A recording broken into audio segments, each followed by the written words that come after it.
It's a lovely part of England, made to look even lovelier when the blue skies are adorning it, and that's what's been happening all summer.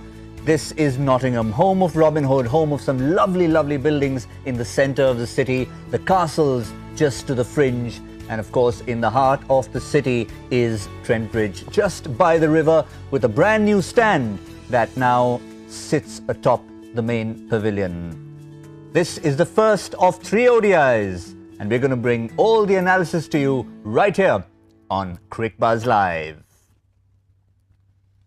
Well, it's true, it is coming home, only not in the sense you know it. It's cricket, and cricket's coming home for England because they happen to be the home team. What's going to happen in the outcome? Well, that is a completely different matter altogether. We've been talking a little football, a little cricket here on Crick Buzz Live.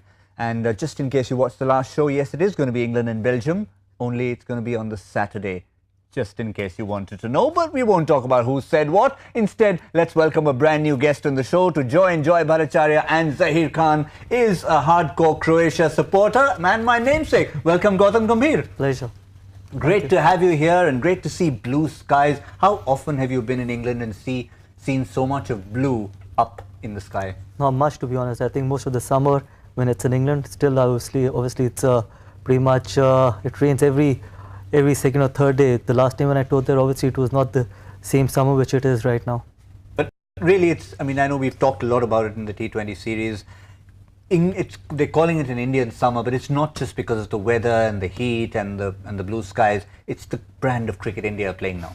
No, absolutely. I think they've played this kind of cricket for quite a while now. It's not that they've played this kind of cricket here, I think, and the wickets suit them as well. I think they've got that kind of a batting where if it's flat, they can really hurt the opposition. So it's good to have him in the studio. Did you know the side of him, this hardcore football supporter and discerning enough to be supporting Croatia from the beginning? Well, with Gautam, one thing remains common, which is passion. You know, his passion for sports is just right up there. You know, be it hockey, football, I think tennis, any sport you name it, and he will know what's happening in the world of sport. Okay, I won't get into tennis for the moment because I suspect maybe you might have a leaning towards a certain Mr. Federer. No, I'm a big Djokovic fan. Ah, okay, so he's got that right as well.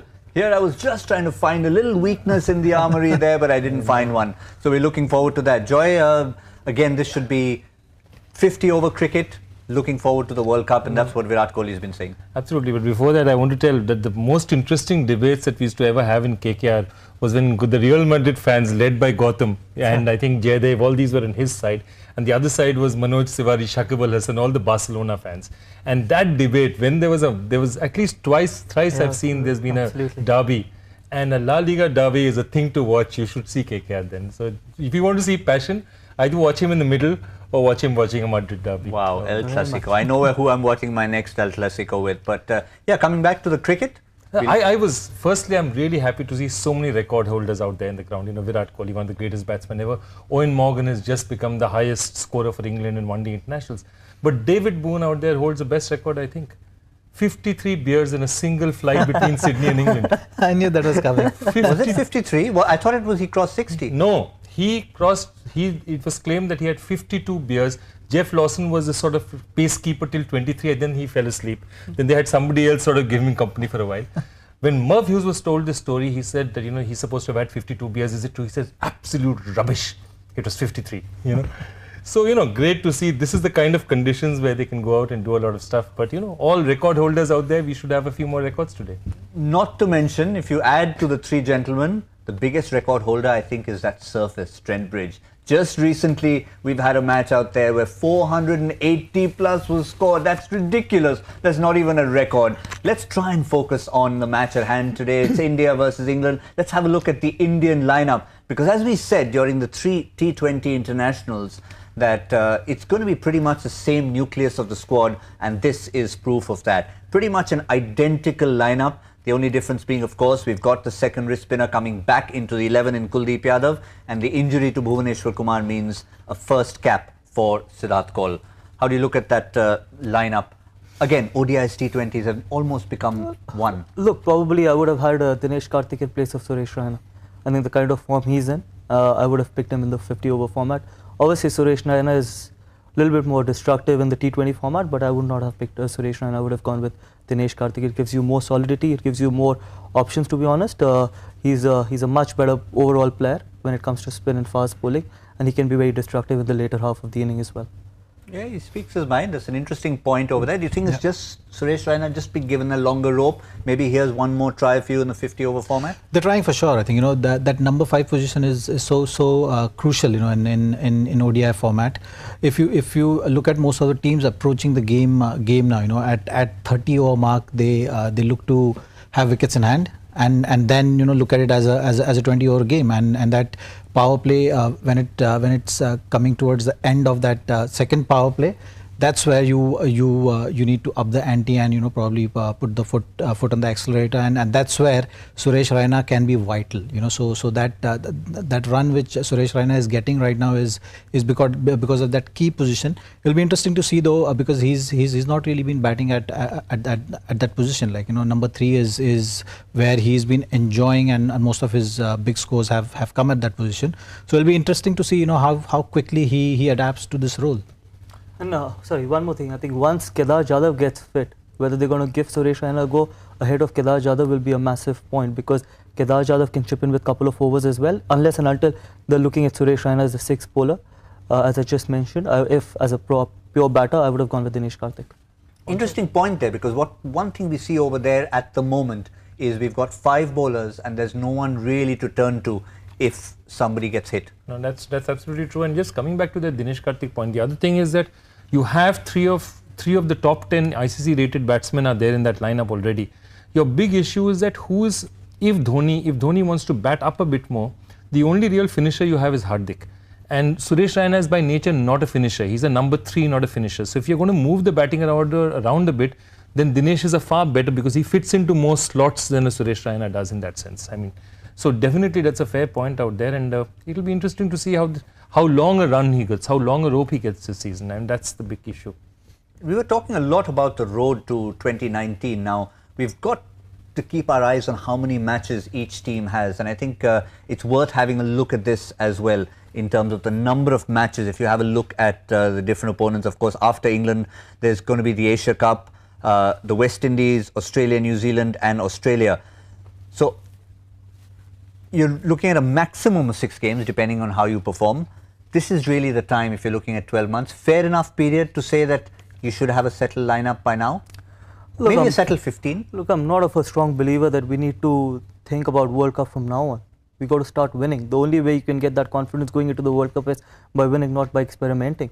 The point is that people keep talking about that World Cup is just in a year away and all that stuff. We need to have a settled unit and stuff. Personally, I feel that it's all about staying in the present and trying and winning each and every game possible, because that is what's going to get your confidence going into the World Cup rather than keep experimenting. But what about the plan? You know, when you talk about planning, yes, agreed. Look, winning comes, but planning leads to winning. Look, a lot depends on what kind of a form an individual is in as well. It's not about that if you start setting from now on. It really depends closer to the World Cup what kind of a form people would be in. Look at Ambati Raidu right now. No one was thinking that he's going to be on the tour to England, and just because he had an unbelievable IPL, he was part of the first playing 11 as well. And World Cup is right after the IPL, so a lot would depend during the IPL as well. Who is batting in what kind of form is he in, and what kind of a position are you looking for as well. So rather than talking about the World Cup from now on, it is important to just think about winning each and every series and each and every game, and take it on from there on. Interesting point, because all this time there has been a point when T20 cricket was almost looked at as his stepsister. Let's not use that to influence selection in longer formats. But now we are seeing a similar 11 for T20 and 50 over cricket. And as Gautam just mentioned, so close to the World Cup, you might just have something, an X factor blossoming there. Form-wise, for every player, you know, to play all the formats is what they have on their mind all the time. You know, whether they get selected, not get selected, whether they get a go ahead, that's a different story. But as an individual, when you're preparing for something, you're always thinking of playing all the formats. And right now, you know, most of the players are picking themselves up, and that's why you are seeing this healthy competition, and the playing 11 is always decided by form and performance, you know, and most of the individuals in this team and the team management even the planning of the World Cup has already started. You know, yes, nucleus of the team is going to remain the same. Like, you know, you will have likes of Virat, likes of KL Rahul, likes of Rohit Sharma, MS Dhoni. You know, they all are there unless there is some injury. But you know, they will be thinking about the World Cup for sure, and the talks and the management's planning in terms of by and large, you know, what should be the combination. You know, there will be, I think, you know, probably just a couple of spots which they will be kind of thinking of approaching in a different manner, which Virat was very vocal about during his press conferences about the middle order slots. And this tour, that's why it's very vital, because, you know, it's a similar kind of condition. So even though World Cup is about a year away, you know, this is a good tour to kind of analyze and assess different players, also how they're responding to the conditions. Very good point there, and we of course did hear from Virat Kohli at the start of the series. He talked about the experimentation, he talked about the middle order in particular. One man who'll always be in the focus of any discussion that has to do with batting order is Rohit Sharma. Up, down, up, down. It's not always his call. Let's hear from Rohit Sharma. Yeah, see, speaking of Rahul batting at 3 or 4, I don't know actually where he's going to bat in the ODIs. Certainly, you know, he's been in a great form, so we got to see tomorrow where actually he bats, but it'll be at number 3 or 4. I don't know where captain wants to bat. That is the most important question there. Yeah, so he makes an interesting point there, because of course the captain first needs to slot himself in, and then the likes of Rohit himself and Rahul get slotted in. Now, I can see you smiling there already. Because I'm not a big believer in all this debate about batting slots. I think a good player would be able to bat anywhere in the top 6 or 7. Because if you're a good player, you're a good player against fast bowling, you're a good player against spin bowling as well. There has been so many instances when Australia used to dominate world cricket, especially in the one-day format. There used to be Damon Martin, he was always a middle order batsman. He used to open in one-day cricket as well. Adam Gilchrist batted at number 7, then opened in one-day cricket. There was only Ricky Ponting and probably Matthew Hayden who had a fixed batting position, but everyone else just batted in different positions. So all this debate about who wants to bat where, I think is just very overrated and exaggerated, to be honest. I think it's about where the team management wants you to bat. You should be putting your hand up and say that yes, I'm ready to do that. Ultimately, it's about winning and contributing wherever you bat. Sound familiar? You've heard this before? But there's nothing wrong in it. Because no, I love that. Look, you get yourself picked in a playing 11. Your first job is to get yourself picked in the playing 11, and then it depends on the captain and the team management where they want you to bat. There has been times when I've opened the batting, batted at 3, batted at 4, and at times I haven't even batted. I remember in New Zealand, I batted up to bat at number 3, but there was a great opening partnership and I never batted in that innings. So you should be absolutely fine with it. In a team sport, it's not about individuals, to be honest. Makes a good point. Absolutely, I think, you know, that's what team sport is all about, and you have to also consider the current form, and right now, you know, KL Rahul has been pushing everyone around, you know, in that top order, and that's why this debate has come in, and it's actually a very healthy debate, because, you know, these kind of headaches are always good for team management. You know, when you have a lot of players making use of opportunities and creating that environment where no one is settled, you know, so ultimately you are going to get the results which this Indian team has been producing, you know, because every individual in this team knows that every inning counts, and every opportunity which they get, they have to make the most of it, and they have to sustain at that level, and that's something, you know, which is very important for a team to keep raising the bar. But I'm going to throw one more at you before we actually hear from Harsha from Nottingham. I know you've mentioned it, a debate about where you should bat, but when the whole thing, say for example of Sachin opening the batting came, or a lot of players saying that whoever's in the best form or the best player must get the maximum number of deliveries. Do you agree with that? Whoever is in the best form, not the best player. The best form, fair enough. The best form makes the best player, not the best player makes the best form. There's a quotable quote, the best form makes the best player, and that's certainly something we've got to go with. And I think picking up from what Zahir just said about KL Rahul, that makes a lot of sense. When he's in that purple patch, you need to make him get up there and start scoring the runs. Well, we did promise you going centre stage, and let's head out there and hear from on very similar issues from Harsha Bhogle. Absolutely. Here we have Virat Kohli, the world's best number 3 in white ball cricket. and India have nobody at number 4. India have tried all kinds of people. It's peculiar that in such a powerful batting lineup, we can't pin down number 4. A football analogy will probably explain that better. This is football time in a big football country. You've got your gun centre forward, the best in the world.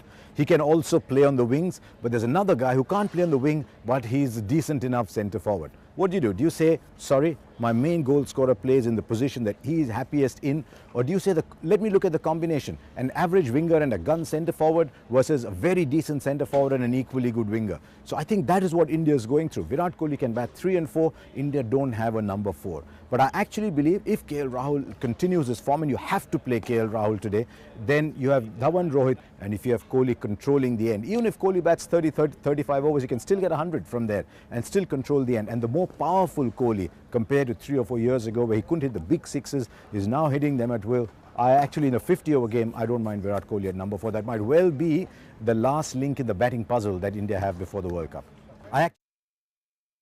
To absolutely love that. This is Harsha Bhogle 2.0, as we always said. Since 2006, who would imagine he'd come out with footballing analogies? But I reckon when he's talking about striker and the next midfielder, he's probably talking about Modric and Perisic and not about Harry Kane and Raheem Sterling. No, he's not, and you've got the right audience to discuss Modric and Perisic as well. It's a good time to discuss it. No, but interesting. I mean, I just, what Harsha is saying, one of the things that he's talking about, good players in bad positions, or do you play your best player in your best position? I think that's one debate. The other debate is, at any World Cup or any championship side, you'll see people are in different evolutionary curves. So if you look at our 2011, World Cup winning team, you had some players who were at the peak of their ability at that point in time. Gautam, this thing, they were at their peak. There were some who just, Sachin is just at the, now starting to tail out. And then there are boys like Virat who's just coming in. So you have a very balanced side. You have a side of youth, experience. I think what they're trying to do is get that sort of blend right. And see, again, I don't know who the manager, when you say management now, I think it's really, you have to say it's Ravi Shastri and Virat who are, calling it. Maybe with, say, Dhoni and all. But I think together their minds are trying to get together what that mix is, and I think they'll try more to experiment in England than anywhere else, because I think after this the conditions will be very different. I don't think it will suit that much experimentation. Well, we can keep talking about this. I was going to say till the cows come home, till football comes home.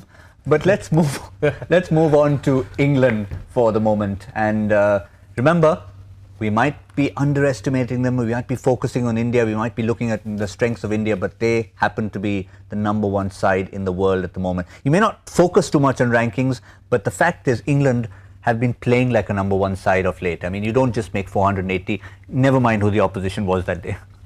No, the opposition was in Bangladesh or Ireland. I think it was Australia, so we got to consider. Well, if you look at the ranking, you might get completely different. We've been enjoying that joke for a while now about Australia. कभी chance तो मिलता नहीं था, तो अभी थोड़ा chance मिल रहा है आजकल. Yeah, they've gone completely the other way. They've just gone with all the stroke players. They've given everyone the freedom to go out there and just express themselves. Normally, it doesn't happen in a lot of teams. Normally, there are explosive batters at the top, and then your number 3 and number 4 are probably players who got to just accumulate runs, and then you'll have finishers as well.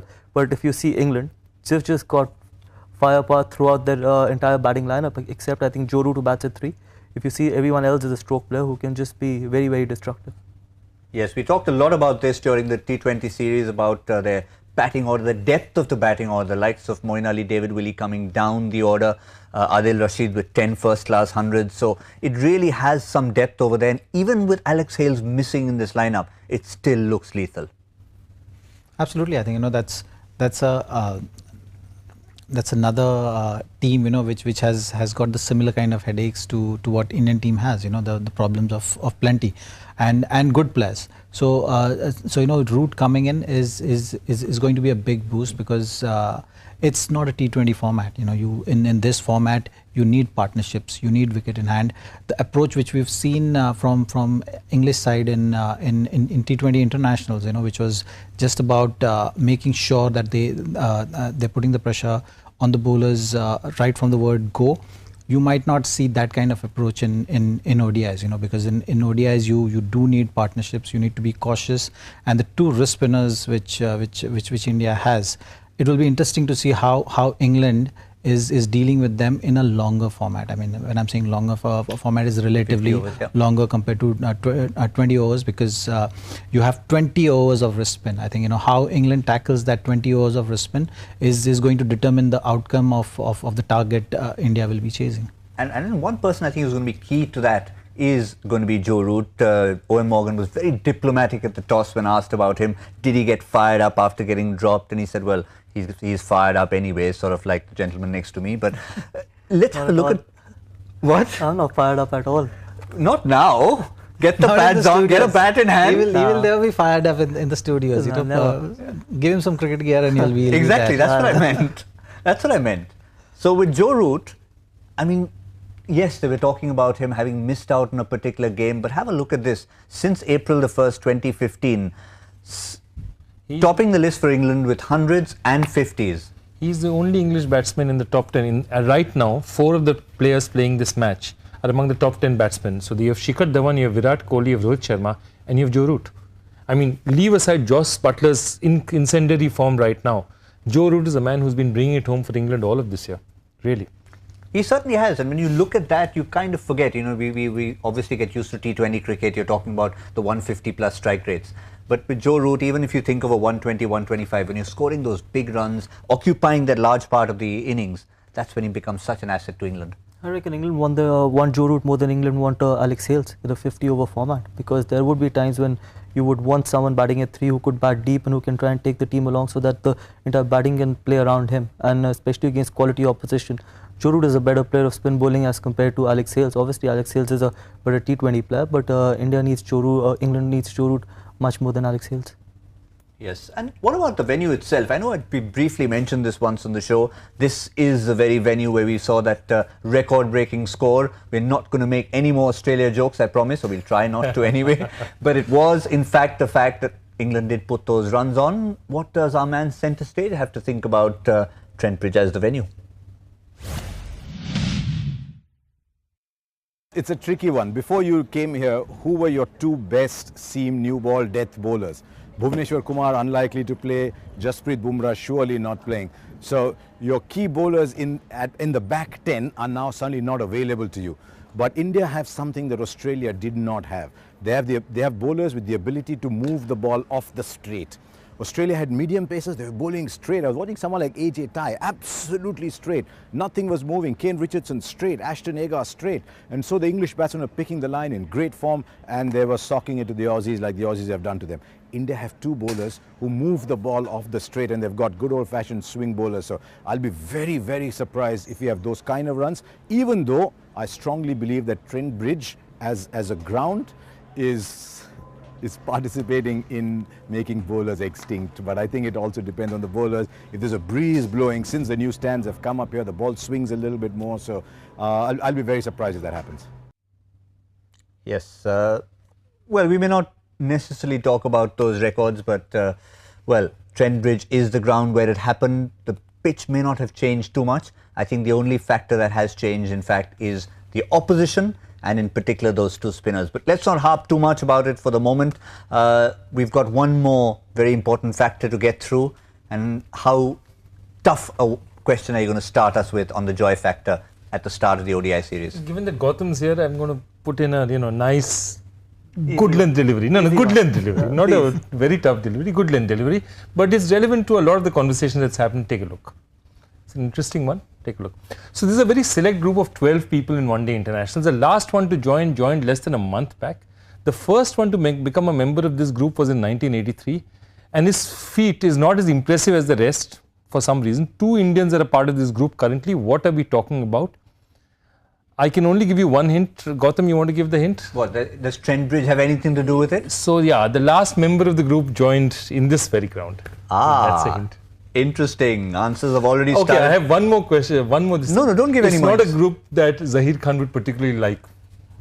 You're giving too many things away. That's all. Just ignore he said that. Okay. None of you heard that. None of you heard that. This is joy at his lenient best. It's not a side of him that we see. It must be after the football last night. So we'll try and avoid that. Okay, I think we've got just about time to get in a few predictions. Let's see how our newest member is going to fare over here, because I can tell you in the T20 series we did absolutely terribly. We were way off the mark almost every single time. So just a simple prediction 50 over score for England here. 350. 350. I'll go 300, I think. 295 to 300 is... Okay, is, I can see yeah. Kuldeep and Chahal playing a part already. In for a penny, in for a pound. 285. Hell, they'll play him out. Oh, going even less. Should I even head towards the other side? Go in between and you've got a great advantage. You go 325, you've got a great... Yeah, let me be diplomatic and go 325 since I've been doing so well in the other sport. Let me see maybe if I can start learning a bit of cricket on this show on Cricket Buzz Live. But that's just as far as predictions go. We've started the discussion on that number 4 slot, or should we even be talking about that slot? But one thing we've learned from this show is that form means everything. Will we see form come into play in the next 50 overs? We'll come back and discuss that on Cricket Buzz Live.